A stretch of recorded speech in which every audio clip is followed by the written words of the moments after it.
Mi gente, I've got the perfect freebie for you. So I just dropped a 17-page workbook to help you get your mind right, especially in this climate of so much uncertainty. So if you are an aspiring or current entrepreneur and you're just feeling stuck, you're not feeling too good about what the future holds, and all the turmoil, the politics, all of it is just throwing you off your game, this workbook is actually going to act as a journal for you. It covers goal setting, efficiency tips, how to manage your time, financial management tips, strategies on how to wrap your head around the next big thing that's coming down the pipeline to bring you consistent revenue in your business.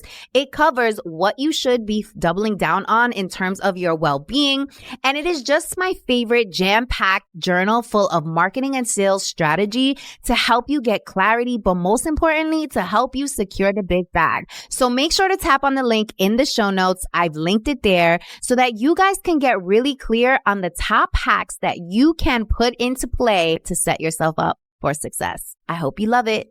My mother and I got picked up. We went to prison. The first time they put the handcuffs on me after 7 years, that's exactly how I felt. Freedom. Wusa. I was happy it was over. I was tired of running. Of course, we had, people like Cardi B, etc. come. So I was so blessed because if you go to any Walmart right now, we just came out. We're sitting with the heavy hitters. And I'm just like, wow, God, you are so good. My strength, my drive, the things that I've seen my mom do, who's in the room. It's like my passion was to show non-traditional, this is what I've been through, this is my story, this is what I've overcome. They were working on someone that's like extremely famous. I don't want to say because they're not saying their business. If it's Bad Bunny, you got to say it's Bad Bunny. No. All right. No, but it's like one of the first influencers. Okay. Ever. They reached out to Kim Kardashian? I am not saying. Pero tú estás caliente. Okay. What's up, everybody? Welcome back to Banking on Cultura. I am your host, Victoria Jenn Rodriguez. And here on Banking on Cultura, we talk about the vibrancy and complexity of our beautiful cultura, entrepreneurship, and of course, all the bonchinche in between. Now, my guest today, I'm really excited to interview her because as I was preparing for this interview, I learned so much about her. Before even knowing this much about her, I wanted her to be on the show just because of her presence. My bestie, Liz, shout out to Liz, recommended that I invite her to be on Banking on Cultura. And after learning more about her, and you guys are going to have the opportunity to learn about her, you will see exactly why and why she's the perfect type of fit for our show here. So make sure to grab your pen, your notebook, get ready, maybe grab a cafecito, a glass of wine, because we are going to get all into it. So without further ado, welcome my guest, Qiana Aviles. Welcome to Banking on Cultura. Thank you. Thank you for having me. Un placer. So tell the people, introduce yourself. Tell them about you. So my name is Qiana Aviles. I am a serial entrepreneur in the beauty and fashion space. Puerto Rican, born and raised in Brooklyn, New York. I was just telling Vicky, it's okay if I call you Vicky, right? Or Victoria? Sure. I mean, usually, my family calls me that. But, now that you're here and on the podcast, I guess we familia. Now we connected now. Because if you're going to call me Vicky, we connected. Okay, exactly. Okay. Like Cardi B says, forever. Okay? So, yes. I wanted, I was just telling you, I've just been a workaholic lately, so. Yeah, well, hopefully this is a refreshing escape. Yes, it from truly the trabajo. Is. Yes. Yeah. Yes.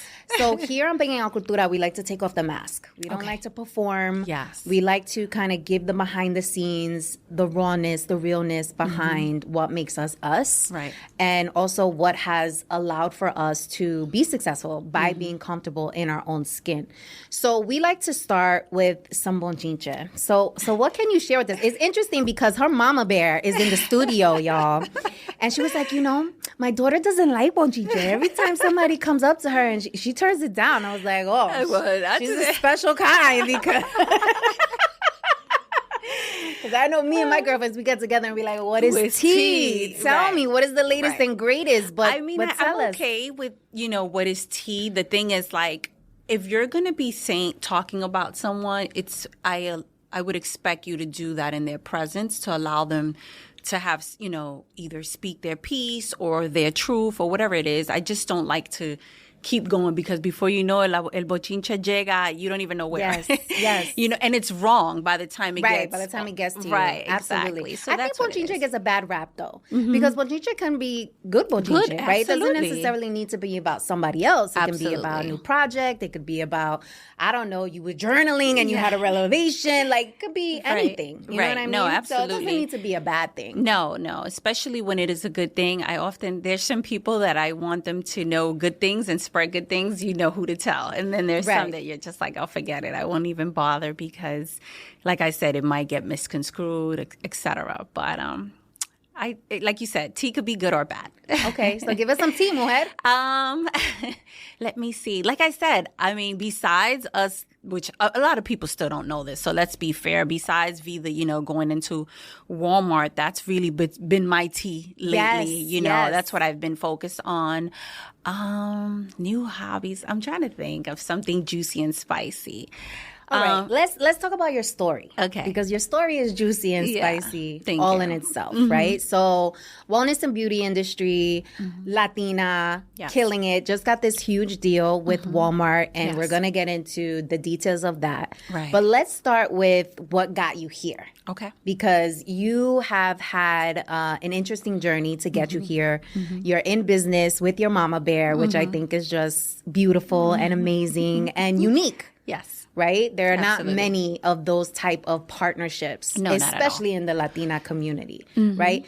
Unless you're thinking about traditional cultured businesses, right? Mom and pop, or like a cleaning service, or like a restaurant. You don't think wellness, beauty, partnership, Walmart, I did it with my mama bear, right? Right, absolutely. So I think that's pretty unique, but I would love to talk about the journey of you getting here. So born in Brooklyn, right? Correct. And you had an interesting childhood where it was also non-traditional, right? So walk us through that.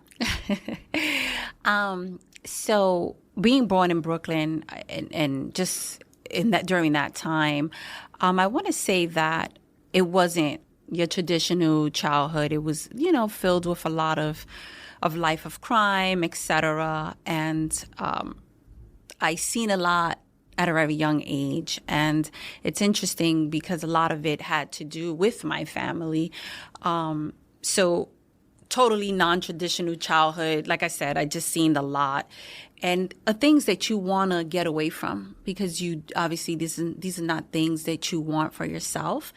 And of course, even my parents as well as my mother, those are not things that you want for your children, even though they may have been instilled in you due to the lack of education. And back then, when the baby boomers and were coming from Puerto Rico, it was like a survival. And this is what they knew and how to, because they were, us Puerto Ricans, those who don't know, they were sold a dream before they came to the United States. And then when they got here, they did what they had to do to survive, which was then shown, or taught rather to my mom. And it was totally non-traditional, non-ethical, etc. I don't know if I should get into the details anymore because of where I'm going and how far I've scaled.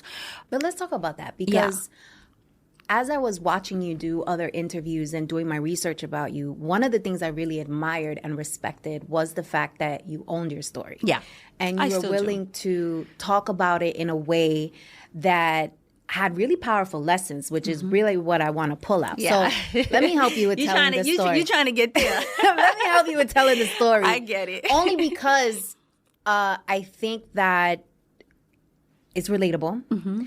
I also think that the fact that you are owning it really speaks to what we try to embrace here on Banking Cultura, which is whatever your story is, own that shit. Right. Right? Because if you control that narrative, nobody could ever use it against you. Nobody could ever make you uncomfortable in your own skin. Absolutely. Which is a brave thing to do and takes a lot of courage. Right. So if the journey allowed you to do that, then you're way ahead than a lot of other people who are walking out here unclear of who they are, what their purpose is, and insecure. Absolutely. Right? who may have a more traditional story or more safe story, right? Or what we've been preconditioned to believe is the right way. Right. You know what I mean? So in all fairness and honesty, that's exactly how I truly feel. It's like my passion was to show non-traditional, this is what I've been through, this is my story, this is what I've overcome. However, there are still so many people out there who are so judgmental and don't believe like, people, they've been through something. This is not who they are. This is maybe who people put a stigma on them to be. And then once you overcome these things, you still face adversity, even from whatever, if you want to do an investment. It's just so many things that's like, okay, this is that past, not knowing, because on the other, I never got to say in the other interviews that I've done what truly transpired at the end, because I'm working on a whole docuseries, which it was supposed to happen then, and the writer's strike and everything happened. So this is why I was never able to say the whole story. So everyone just ran and judged by what I said. But the reason why I wasn't able to say it all was because it was going to come out in the docuseries. I didn't want to give it all the tea, like you would say. Right.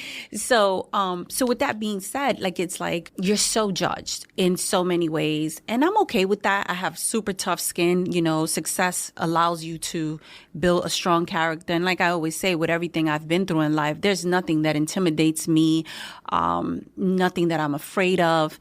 But the truth of the matter is, even like, let's say if I'm dating a high-profile individual, they're going to give him slack because of my past. And I'm owning it. This is me. This person can be in love with you, but they're always going to get, you're this high influential figure, you're dealing with this person, which is not, it's not fair. But these are the things. So this is why I'm trying to showcase, like, yes, that is my story. I'm owning it. But it's not my only story. It's not my only story where, you know, then you have...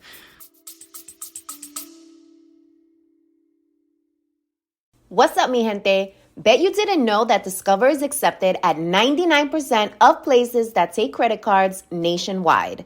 You know what's a little less accepted? Taking financial advice from random usernames and avatars you found on some forum. That's just sketchy. No offense to all the finance bros out there on the internet. Based on the February 2024 Nielsen report. Learn more at discover.com/credit card. Just haters, etc. So course. You have to it's a very fine line. So yes, I always want to address it. And I'm happy that you did your research and got to say, okay, this is Qiana, because now you get to speak to this Qiana as well. You know, so there's both sides. But just to be blatantly forward. Yes, my mother and I got picked up. We went to prison, but we didn't go do time. And that's what everybody needed to know. Because of lack of, it was just so much lack of evidence, you know, mistaken identity. It was so many things that no one got to know or see, because the docuseries hasn't come out yet, and I wasn't able to say my whole truth at that moment. And we're actually going to do updated interviews allowing people to know, because once I was being called everything, prison bae, all type of stuff. And it's just so unfair, because you can't judge someone by what they've been through or the choices they had. You know, you have to really get to know people. And I'm happy that you're even bringing it up, because now, not only have I been through that whole journey, but look now what I continue to grow and accomplish and do. And this is a story for anybody else who's going through it or who has been through it. And that's the reason why I want to do prison reform for women. Mostly. I mean, I would show love to the men as well, but I just feel like so many of our stories get swept under the rug, you know, and us as women, it's like, you know, and this is why I feel that the story is so important with the mother and daughter, because how many times haven't we seen Narcos, et cetera, but have we really seen it besides recently, Griselda? This is literally top of mind. When I thought about your story, it definitely gave me Griselda vibes. So, but the thing is, Griselda is the closest thing to the truth, right? But there's so many stories of men that we've never highlighted, all these women who have been through stuff. So it was like the real side of a Puerto Rican mom being raising her children in Brooklyn, whatever her family, the background. I mean, we could get into it, but we'll be here for hours, guys. Right. But yeah, so it's reality. It's my truth. I'm owning it, and this is who I am now. I never even had to share it. Yeah. But I chose to share it because people are always saying, "Oh, Qiana, what's your journey? How she was spoiled? She had a silver spoon, or she had a man, or whatever." What? No, guys, and it always never felt good with me being politically correct. This is who I am. I appreciate you being candid about the aftermath of you beginning to share your story. Yeah. Because people try to pretend like that's not hard. No, it's hard. Or it's not difficult, regardless of what your story is, right? If there's something in your story that you feel other people are going to judge you on, or that things would have gone differently, whatever it is, it's always difficult to share that to the public. Absolutely. So I commend you for not only sharing it, but also being real about what came after you sharing it, right? Because what that does is it allows and gives someone else permission to live in their truth, right? Which is really freedom, in my opinion. And that's how I felt. And that's when powerful. I started saying that story, it was like freedom. It was, and I say this before, the first time they put the handcuffs on me after 7 years, that's exactly how I felt. Freedom, wusa. I was happy it was over. I was tired of running. So this is why I'm always going to say the truth, no matter where I'm at, whatever. If you were to ask me, I didn't know if that's something you wanted to address, because sometimes different podcasts or whatever it is, like, oh, we don't want to touch base on that. We want to talk about different things. But I'm here to talk about it all. And like you said, take off the mask. Yeah. And my goal is to help as many people as possible. It's to bring as many people as possible with me. We're products a lot of times of our environment. Now, don't get me wrong. When you get a certain age, that's not an excuse. But like I said, that's my goal, to help, inspire, and bring as many people with me as possible. So what I was really interested in learning more about, obviously sharing with the audience your story, but I wanted to know, what were the lessons that you learned from your mom and just growing up in that lifestyle that are now transferable to you building this wellness empire? Exactly. Right? That's what I want to know. Like, exactly. Yo, what were those transferable lessons? You know what I mean? So I tell everyone, my strength, my drive, the things that I've seen my mom do, who's in the room, what I've seen her do, I never seen another man do. My strength comes from her. I apply that to every day. Whatever room I'm in, whatever meeting I'm walking in, I walk in with so much confidence because of the things that I seen her do and interact with men years ago, when it wasn't okay, when the average woman couldn't even drive. You know what I mean? So just to see her do all these things, she doesn't even know how strong it made me, and like I said, I dominate and talk in any room that I walk in with so much confidence. And if, I hate to say it, but like, the street game is almost like the corporate game. It's just, it's exactly the same. Just different people, different things. Yeah, and people in corporate are doing worse than the people on the street. Or sometimes they're just as trifling. This is what I'm saying. Yes. And it's dirty. Yes. It's bad. It is a dirty game. They'll do anything to cut your throat. Absolutely. So it's just pretty much the same. Right. Who you trust. They package it differently. Amen. And so that's why it's looked at differently. Yes. That's the only difference. Exactly. But they got a whole bunch of shenanigans going on as well. So you spoke a lot about your mom. And we also have some that are really like, do it the same thing, just legally. There's a lot of companies. There's a lot, Everybody's doing coke on Wall Street. That's number one. They on the trading desk high as fuck. And I know, because I grew up on Wall Street. So I know. Right. Okay? I've been offered plenty of bumps, and I'm not talking about caviar. Okay? So it goes down. Yes. It goes down. Yeah. So I'm glad you are fully aware of that. I am fully aware. Yes. It is no secret. Exactly. And anybody who tries to deny that is in denial. In denial. Is in Dululand. Absolutely. But you mentioned your mom, dealing with men back then. Mm-hmm. And when you are at the table negotiating deals for your brands and just, negotiating with vendors and merchandisers, etc., can you give an example of something you saw your mom do that you have now brought into your business? Oh, absolutely. her, like I said, the toughness, just very firm. And again, I was like a little girl, but I remember these things, and she was always very firm, and I always remember how all these men looked up to her. And I always wanted that too, but in a different role, you know what I mean? A different life. So those same things that I saw growing up, like I can walk into a meeting. I'm a great negotiator. Okay, give me your top 3 negotiation tips. I always say, you're going to go high, I'm going to keep going low. That's always my thing. I don't know how to say I don't accept no. So I just keep going. You know, I'm like, we got to meet halfway somewhere here. What do you mean you're going to go high, I'm going to keep going low? What do you mean, like numbers-wise? Numbers-wise. Like if they're going to propose, obviously, a higher number, and I'm going to keep going lower, so we got to meet halfway somewhere. Okay. Like, let's stop wasting each other's time. Let's both make each other happy. And, you know, we're going to keep doing good business together. I believe a great relationship starts when both parties are happy in business. So great negotiation. Like I said, I just go in there with so much confidence. I've had men tell me, my God, do I still have my pants on? I love that. And I'm just like... Okay, so compromise is what I'm hearing. Confidence. Yes, for sure. What's your third tip?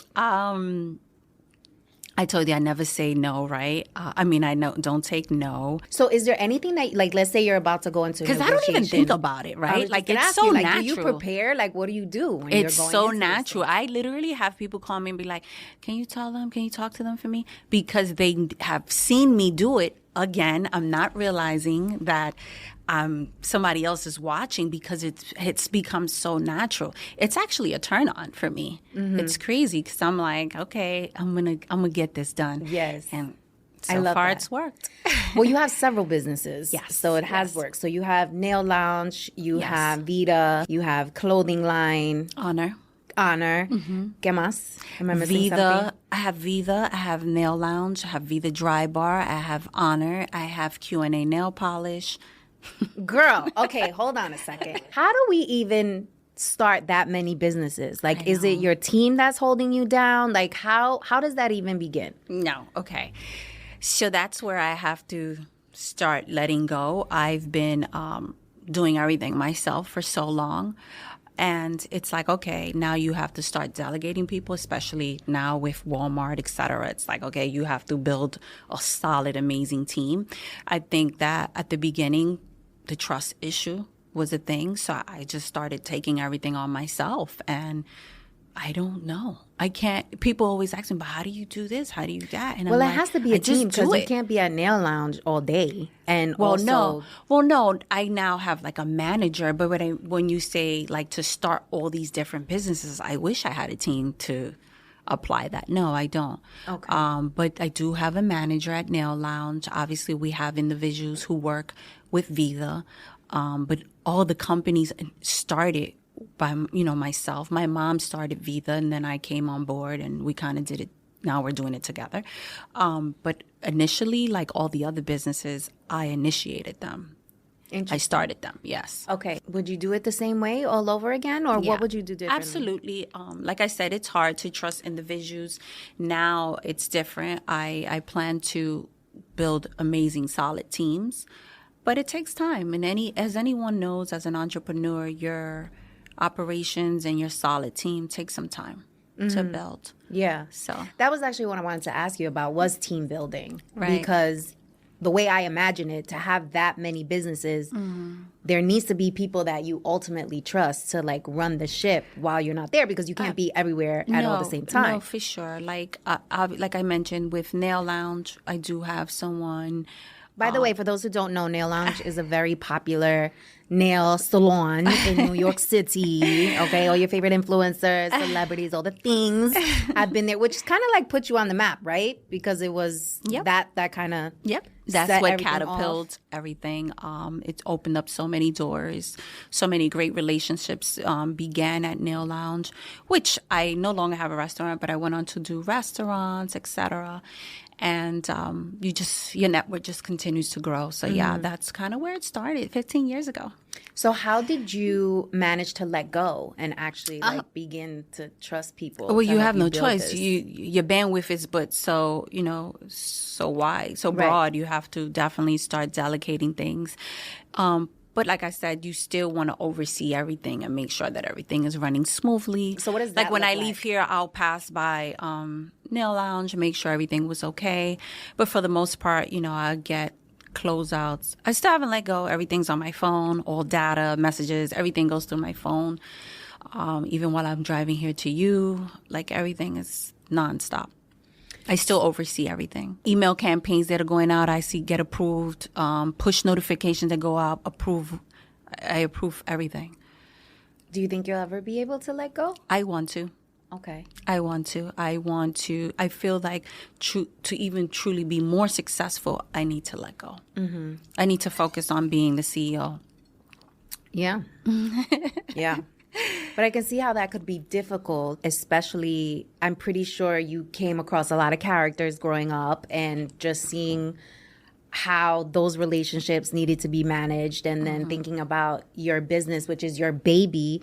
It is really difficult to let go. And it's hard to find good people.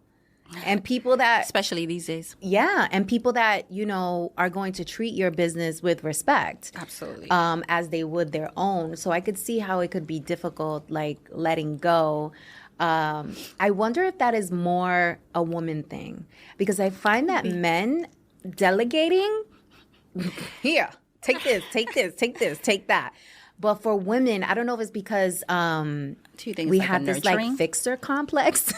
We got to be the fixer upper. Yeah. We're just so used to managing multiple things at once. Absolutely. And it becomes very natural for us that we sometimes forget that in order for us to grow, we need to let go, or for our own mental health, for our own survival, we need to chill and we need to delegate. No, absolutely. I would totally agree with that. I also feel like us women, we're also nurturers, right? And if it's our baby, it's I don't want to let this go, or, it means so much to me. I want somebody to love it and have as much passion as we do. And most of the time, like you said, men are easy because they know having a good team or a good woman on their team, everything's going to get done. Girl, perfectly. All the successful men that I know, the majority of their team are women. Yep. Mm-hmm. The majority of their team are women. That is 100% true. Yeah. That's a fact, like they say. But what I find interesting is when women work with other women, when the woman's the boss and then it's a woman team, the dynamic is just so different, which I think really sucks because it's why are we out here making these men more successful? Yep. We should be making each other more successful, I agree. Right? Absolutely. It is so true.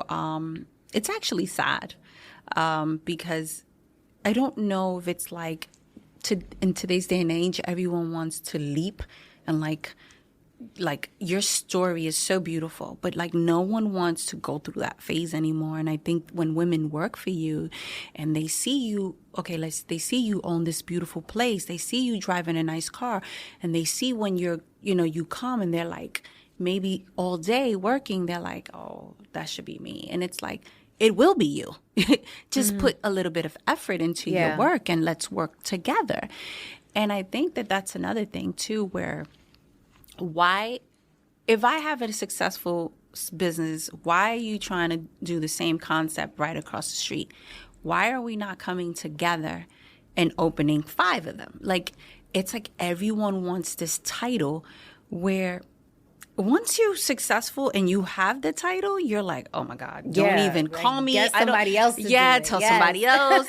Because you start getting all these things that come to you. It's people want the success and the title, but it's once you have that, you're I don't need nobody to know. It's okay. So I just wish that more women would come together in that way as opposed to just having an issue taking whether it's being told what to do, if it's, it's a iffy. It is. I don't know why. Collaboration is just a huge gap when it comes to women. Yes. I mentioned to you that I started a nonprofit literally called the Female Collaborative to teach women how to collaborate because we just don't know how, because we were raised to compete. It's so crazy. For the appeasement of men, really. That's what we are raised to compete for, unfortunately. Right. Whereas men, they're raised to compete for goals, for accolades, for different things. And that carries over in our adult lives. And I find that like that cattiness and that jealousy that exists with women. You know what I find in this era of so much exposure and people just having so much access and people creating their own narratives without having the full story, it's very easy for them to become envious or to feel like, why not me? Because they haven't achieved, like, they're not where they want to be. And so it's easy for us to like look at somebody else and kind of have this jealousy. And I think jealousy can be healthy. If it triggers something in you to step up. Right. You know what I mean? Like, right. And I think... Or good competition, right? Like healthy competition, healthy competition where you're like, okay, wow, that's awesome. I want to do that. Or even be inspired, right? Right. But I don't know. It's just like you said, I don't know why they have that issue. Yeah. I really don't. It's sad. Hopefully with, your nonprofit, you can change that. I try. I mean, we have events all the time. How's that going? It's going well. Okay. We're doing good. We're in our 8th year. We have an annual summit called the Secure the Bag and Wellness Summit. That's amazing. So that women can learn how to go after the bag, but also prioritize their wellness. So last year was the first year that we focused on this theme, and it was received really, really well. So we had conversations about, securing corporate contracts, working with partners like Walmart, but also perimenopause. Because listen, that is like a real thing. That's a real thing. And the data is telling us that women younger are starting to experience perimenopause, like early 30s. Why do you think that's happening? Because, doesn't it go by like when you first got your menstrual or? No, it doesn't. Wow. It is different for every woman. Okay. And they haven't really figured out like what jumpstarts it.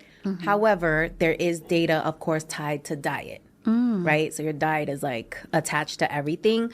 So your diet could drive like how bad it is versus how good it is. Wow. But what's really great is like now they have all this hormonal therapies to help you with some of the symptoms of perimenopause. Good. Yeah, that's good. But a big part of it was women weren't educated on what those symptoms are. So they'll go to the doctor and they'll be like, yo, my shoulder, I can't move it. Like it's kind of like dead.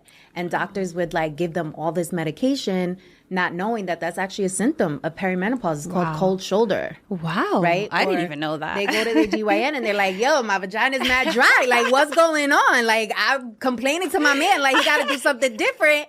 Right? And so they're like, oh, use lube. But it actually is a symptom, right, of perimenopause. I had no and idea. Like all these things, like the most minor things, like my cousin, she has it and her ear inside is itching. Sorry. Thank you. Her ear inside is itching the hell out of her. So she's like literally like trying to like dig in her ear. Like the most random annoying things and beautiful things about being a woman that we have to go through. But women don't know. So they're going to the doctor and they're being misdiagnosed because they don't know that it's perimenopause.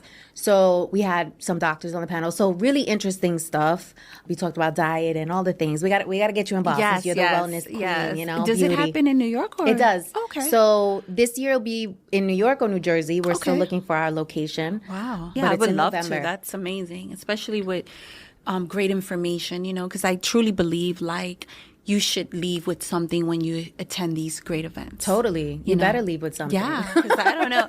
Yeah, but there's something that you like, oh my God, I can't believe you didn't leave with anything. Yeah, you know totally. What I mean? Yeah, absolutely. I say that too, like attach yourself to someone that may inspire you or whatever it is. Like, you got to leave or take information when you attend these events. Absolutely. And I take pride in curating a space where you have no choice but to leave with something, right? Because you're sitting next to somebody who's dope as hell. You're hearing from somebody who's dope as hell. Or we're creating the environment for you to connect and for you to find yourself, essentially. For sure. Is it like a invite only or is it like No, just it's open to the public. Oh, that's awesome. We usually have about 200 women who come. We cap it at that because once it gets beyond that, it's like not intimate. A monster. Yeah, it becomes too much. And get somebody else to do it, okay? Yes, no, I get totally somebody get else it. to do it. I totally get it. But I do like keeping it a little more intimate. Like I like seeing a face and knowing the name to the person, It's awesome. Congratulations. Thank you. Thank you. It's a lot of work, but it's good work. Let's get into the Bonchinche with this Walmart deal. Yes, so how did this even come about? Okay. So Viva has been D2C for, I want to say, we really went D2C. And D2C is direct to consumer. Yes, I'm sorry. Okay. I apologize for that. For those who don't know, direct to consumer. We've started about 2017 because my mom really was playing in the kitchen in 2015, 16. Mm-hmm. So in 2017, we went e-com, and social media with IG, and my mother was giving out the products in the salon. And, we had all these influencers coming in, like you said, and she was just giving it out. It didn't start as a business. And as people were loving the product, they just kept coming. They started making cheese lines. It was crazy. And of course, we had, people like Cardi B, et cetera, come, and it just kept growing on its own, like organically, no ads, nothing. That's amazing. So then we had someone that works with, who was watching this, I guess, the whole time. And they were working on someone that's like extremely famous. I don't want to say, because then that's saying their business. Like we would never think, right? They come and they reach out and they're like, hey. If it's Bad Bunny, you got to say it's Bad Bunny. No. All right. No, but it's like one of the first influencers. Okay. Ever. Okay. And they were like, they reached out to Kim someone. Kardashian? I am not saying. Pero tú estás caliente. Okay. So, just very close, right? Okay. And they reached out to someone else who I knew, and they were like, we would love to meet her. And we can't believe this. We have to see it for ourselves. Okay. And I'm like, okay. They flew in from LA, came to our warehouse, and they were like, we can't believe what you've done, like with bare bones, nothing, and I was like, well, it's here, you see it, it's reality or whatever. And they was like, this is insane. And then they wanted to introduce and to Walmart, Ultras, etc. Right. And we set up a meeting. They set up a meeting to go down, because when they came, they were like, which I found really interesting, they was like, no, not to put anyone's business out there, but your numbers are more than this person's line. And I was like, no freaking way. Like, there's no way. And they was like, I work on the line, I'm telling you. That's awesome. So we went down to Bentonville, Arkansas. Yep, shout out to Arkansas. Yes. To the and I don't know if you've ever been, but it's so impressive, right? So I didn't grow up. I grew up like, I didn't really go to Walmart like that, because I never really lived by Walmart. It was more like other brands, but I don't want to mention right now, even though it's okay because we plan to be in Ulta and Target. I should have said that in Bochinche. But so when we went down there, we had to present. We presented, my mother and I, and I killed it. Okay, of course. Yes. And so what did that presentation look like? Like, walk us through. What's included? What are you talking about? Oh, yes. That's important, right? For the women and men that don't know. It's a deck. And in that deck, as if you were to present to any other, I don't know if anyone has experience presenting, but it's pretty much like your story in a booklet. Mm-hmm. And I say mine was a booklet that I remember some of the people from Walmart, they was like, oh, this is money. Because you put effort into it. It wasn't just like something you get off a ChatGPT. Right, it was like thick paper. I wish I would have bought it to show you. Yes, it was a thick paper, binded. It was a beautiful imagery. My grandmother was in it. The story of being, Latin and how we understand polycultural hair, and so we presented that. So it consisted of that. It consisted of our numbers. It consisted of our competitors, everything that a deck would consist of, that, as well as our story, like our mission, how we started, where we at in that space of the, whoever else is out there, and how we differentiate ourselves. So that's what it consisted of, and they loved it. And what were the stats? Because Latinas are big purchasers in the wellness industry, right? Yes. Well, overall, I don't remember the recent number for that, but overall, yes, we kill it. We dominate. I think we pretty much own the category. Mm-hmm. And for the buying power, which was kind of predictable anyway. Right. But we definitely own that space. And the Walmart, I think it's 73% of the shoppers in Walmart are Latina women who purchase for their families. Their whole household. Even the men. Wow. Incredible. So you're in this meeting, and the meeting was for them to carry your product. Yes. So what does that look like? Like, do you have to order a whole bunch of inventory to stock it? Like, how do you get paid? Like, are you getting paid off what they sell? Like, how does that work? Okay, so do you want me to finish the one? So the meeting, how it looked? Yeah. Finish the meeting. So we were in. As so you can tell, I'm in. excited. I'm like, give me all of it. So when we go to, when you get to Arkansas, by the way, shout out to Walmart. Like, you guys did such an amazing. They own. Yeah, shout out to Walmart. We actually really do love Walmart. You'll get more of that bonchiche later. But, So we. Congratulations.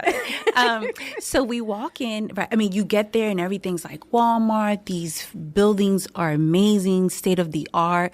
You just grow a totally different respect for, the Walton family and what they did and what they continue to do. So I'm there. You walk in the conference room, and remember I told you, I believe you got one shot and you better own it. So I walked in there and I'm like, I gave it my all. I left it all on the table. Did you practice? Did you rehearse before the meeting? I never do. I just asked God to open this up. Yeah. And, I went through the thing because some of the stuff was added. Like the printing, it was added so last minute. So I was like, I just spoke from my heart. And I always believe in speaking from my heart. And you're going to either love me or hate it. You know what I mean? So I believe in speaking from my heart. We did, nailed it. As soon as we walked out, the buyers were like, you're in. Wow. Incredible. How long was that decision-making process? Well, it didn't take them long, which okay, so we walk out and they're like, you're in, right? But then I'm like, okay, so what is next? Out and they said you're in. You're in. Wow. So, and the module that's coming fifth week of 2025, which is this year, obviously. Okay. And then it got pushed because fifth week is March, the first week of March. Then it got pushed back. Girl, my packaging was delayed. Like you said, it's not always pretty. We're taking off masks here. We're saying the truth. Right. Packaging was delayed. I had to air freight packaging from China. Wow. It was a lot of money. Like you said, you dish out so much money. So whoever's watching, if you're planning to scale, make sure you're prepared because you can fail and lose both. So it's Let's talk about that. Yes. So when they tell you you're in, what do they say? Do they say you need to have a certain amount of product by this day at the store? So remember, they're still not telling you the amount of stores you're in yet. Okay. They're not telling you anything. So it's pretty much like figuring everything out and learning as you go along. Because first you got to they got to approve which products. It has to fit perfectly in their module. So then you don't know, you can't produce. What is the module? What is that? The modules, when you go into the store and see how everything is set up, that's their module. Okay. So, like on the shelves. Yes. Yes. Okay. Mm-hmm. So, but they literally, in Bentonville, they have a fake Walmart where they set everything up on the shelves. Do you get to say where your product sits on that module? No. So I was so blessed because if you go to any Walmart, right now, we just came out. We're sitting with the heavy hitters. And I'm just like, wow, God, you are so good. You are so good. But no, you don't say which stores. So you're kind of just going with the flow. But it's so many intricate details because it has to be lab tested. Everything has to, Walmart plays no games. You have to, as you stated, manufacture thousands and thousands of units. You're not getting paid up front. However, if you're a minority woman, a business-owned woman, if you have that certification, you will get paid maybe as fast as 48 hours. However, but if you're not, which I'm working on my certification now, so yes, I had to put up all that money. Wow, okay. So had to put up hundreds of thousands of dollars because you're now manufacturing not only packaging, formulation, you have to make sure you own everything. It's so... So did you take out a loan to do that? No, by the grace of God, thank God that we did well D2C. Remember, I told you we did really well D2C. Our clients, our faithful, loyal customers, I can't thank them enough. Like, they've been with us for years. And by the grace that we've been able to, I didn't have a loan, no line of credit, nothing. Do you think that was the smart way to do it? No, but it's like, again, I believe you have an opportunity, own it, and I'm losing out for 60, 90 days. That's okay. I'll wait. I know the check is secure, but you just have to put out a lot of money up front. Yeah. And then I was doing too, because when Walmart came and approved us, our packaging was shit. I'm sorry, it was shitty. Like, it was terrible. And I, again, being as transparent as possible, I was like, okay, no, we have to redo packaging. It was like starting all over, brand deck, everything. So all that costs money too. And then I was doing 2 of them because I was doing a specific ounce size for Walmart and now a specific size for D2C for our consumer. So Walmart only has 10 ounces. D2C has 13. So it's 2 different. Wow. It was literally 2 businesses at the same time. And the people that I was dealing with, they're like, how are you doing this? This is nuts. And I was also working on another brand that I'm coming out with, but it's not for me. I'm doing it for someone else. Oh, nice. So it was a lot. And they're just like, why, this is a lot. Like, so, you're designing packaging, you're doing this, So it's a lot, guys. With the Walmart deal, so they get you on the shelves. Yes. So is there conversation about, like, are you getting a percentage of the sale? Like, how Absolutely. are you? Okay. Oh, yes, of course. Okay. Walmart and I do 50-50. 50-50. Okay. Interesting. And is it, like, do they send you, like, reporting of how much sells in each store? Everything. They send you everything on a weekly basis. When I tell you, they are so detailed in every sense of the word. And then you have a team who handles that, because you can't be in every state, obviously. So they go to stores. They tell you your sales, your stats, your projections of the next 6 months. They have all that. Interesting. Is it like a year thing? Like, what do they do? Do they say, let's see how you do for no, a year? No, and then no. They just give you give you stores a certain amount. You do good, they give you more stores. The only thing that I can think could get you off shelves if it's not selling. Yeah. So but I it's know no, you're like, just contracts. in it, right? Because you just got March is when you guys officially kicked off. So far, what has been your biggest lesson? With Walmart, put all the marketing up front. Don't be afraid. What do you mean put all the marketing up front? So you can't wait till 3rd or 4th quarter to start pumping all this money into marketing. You have to go really hard, like the first quarters, that for sure. And like you mentioned before, would I have done it differently? Would you get a line of credit? Would you do that? Those are the things that I have learned. With the experience, that I would suggest that if you can. But I heard amazing stories when I went to their summit. They had a summit before you go in, and they invite you to. And there were like so many other people who were already there, and they were like saying, man, I did everything I had to. I maxed out credit cards. I borrowed money. But then years later, they were in an amazing space in all their stores. 4,500 stores. Wow. So they're doing amazing. So it's like, some things are just worth it. I'm always a fan of OPM, other people's money. Like, other people's money. No, I hear that. Do. Yes. Like, leverage build your business credit and leverage the hell out of that shit. No, like, I wouldn't even know how to, like, of course, you can go to a bank and take out a loan or whatever. But I don't know. And then, like you said, Blanquitos do this all the time. Yo no sé cómo pedir. I don't know how to ask somebody for, like, can I get $200,000, $300,000? And they do it all the time. Yeah.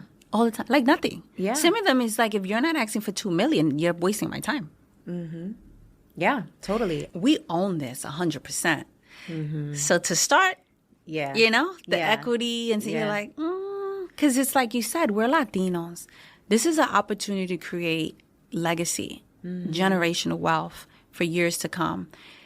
Do you just start selling that off? Yeah. Once again, it is our baby. My mother poured everything into these products. I've watched her. We continue to do more research to make them better and better.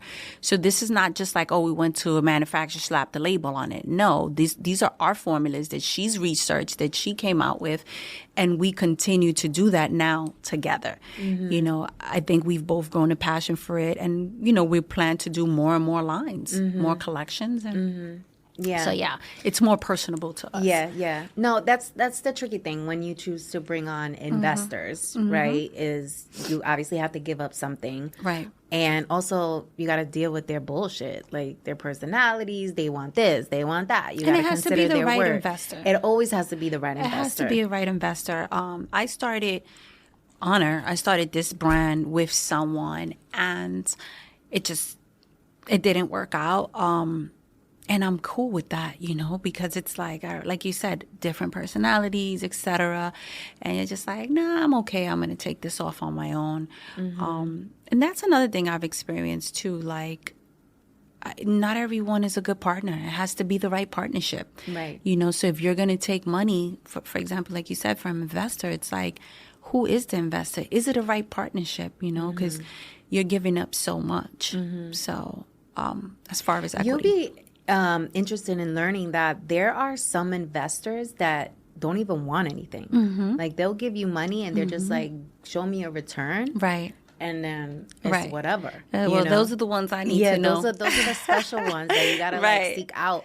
And there's also like tons of grants too. Like Tory Burke gives out grants. Like there's tons of money floating around. Absolutely. That you can apply for that you don't even have to pay back. That's good. That you can put towards whatever. Anything. You know what I mean? And the fact that you have so many years of experience in the game, you have numbers to like back it up. Like, absolutely. You know, people want to be just to say, oh yeah, I was a part of that. Yes. You know, even though they don't own anything, they just want to be like, oh yeah, I was a part of that. Yes. And what I've learned is that these people with just disposable income, some of them really do care about helping like another entrepreneur like really grow. Right. And then others are just like, so like whatever. They have these family offices that just, their main job is to give out fucking money. They have to.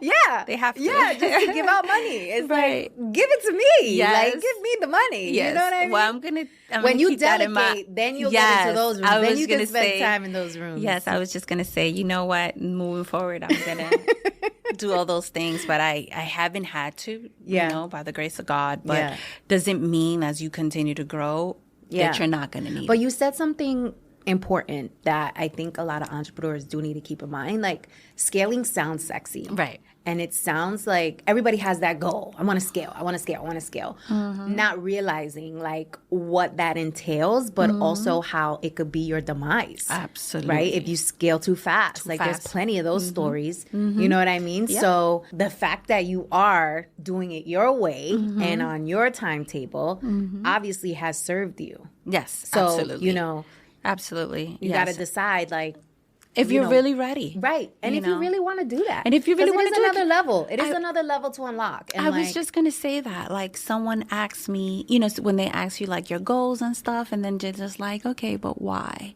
And I'm just like, because that's what you know, but there are some people that you don't need to. If you're making, I don't know, $100,000 a month, people are happy, you know? So it's all what you truly want in life and what makes you happy. Yeah. Is that what you guys are making?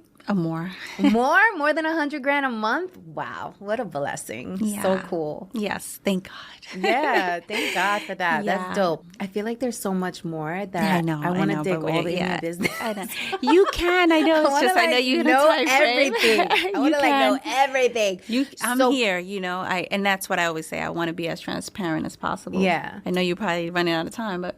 So I guess what I would love for you to leave with folks is, how would you suggest someone who wants to start in a product-based business, someone who wants to do D2C, someone who wants to start like e-commerce, what are some of the things that they need to consider before like they launch?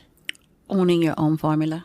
Why am I speaking up to the mic? Like owning your own formula. Like, what does that mean? Whatever it is, whatever product it is, make sure you own the IP for it. Okay. It's just like music and royalties. It's the same thing. Okay. if I don't own this, I can't never truly sell it or scale it to its full potential because someone is going to come and say, you do not own this. I do. So you can only get a percentage of it. Okay. So I would suggest anyone before you launch, and even if you want to launch first, do whatever you have to do to own whatever it is, whether it's makeup, hair care, whatever it is, please own your IP. Because you'll never be able to sell or be truly successful if you don't. You can do D2C, that's great, but you would never truly. How was so did your mom come up with the formula? Yes. So she's like a scientist? No. Okay. She's like a jack of all trades. I always make a joke. She went from cooking something else to do. Right. So it's her. Okay, she created the formula like at home, etc. Okay.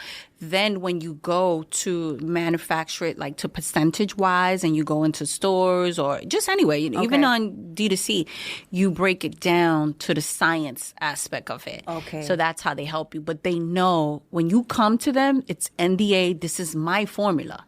Okay. And when in our warehouse, we were just doing it for years ourselves. But once you start scaling, and you need other individuals to help because you can't just be mixing there forever.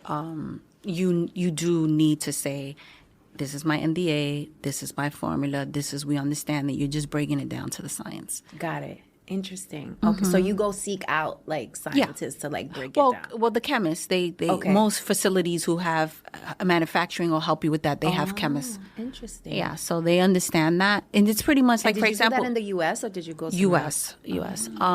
So, and that was very difficult because we're plant-based. We will not compromise our ingredients, etc. So you have to find a manufacturer who's willing to do that because it's almost like dealing with food. So because we're plant-based in that way, it's a plant, but they'll change it to an inky name, which is a scientific name. It could be anything. So that's where but that still is your formula, and you own it. Interesting. So cool. I would leave everyone, please, guys, own your IP. We're tired of having la cultura. We're tired of coming up with these amazing ideas and not owning them. So moving forward, I would suggest anyone to own your formula. It is key. Okay. That's a great takeaway. Yes. Own your shit. Own your shit. So let the people know where they can learn more about you. So my Instagram is Qiana Aviles, which is my name. It's Qiana, Qiana Aviles. That's my Instagram. I'm really not heavy on TikTok, which everyone is telling me I should be on. But yes, that's my Instagram. You could pretty much get all the tea there. So you have all your businesses tagged over there. Yes, exactly. Buy it up. Exactly. And what else? I really want to just tell women and men, if you have an idea, you've been chosen. Just own it, walk in it, and yeah. I love that. That's a great way to end today's episode. Thank you guys for tuning in. As always, if you enjoyed what you learned, let us know in the comments. We appreciate you guys sharing our episodes with people that you believe need to hear it. And we love feedback, period, because the more feedback we get from you, the better we can get to make sure that we're serving up the best bonchinche, the best information, so that you can have the tools and resources that you need to not only start a business, but also scale up as well. So I'll see you guys in the next episode. Ciao. Bye. Mi gente, did you enjoy this episode? Are you loving Banking on Cultura? Make sure to subscribe and follow us. Our goal is to grow this community so that we can all embrace our Latinidad, secure the big bag, and never question our cultura ever again.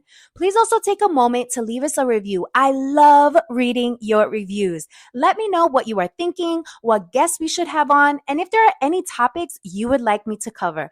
I appreciate you so much for being here. Te amo mucho, and I'll check you out in the next episode.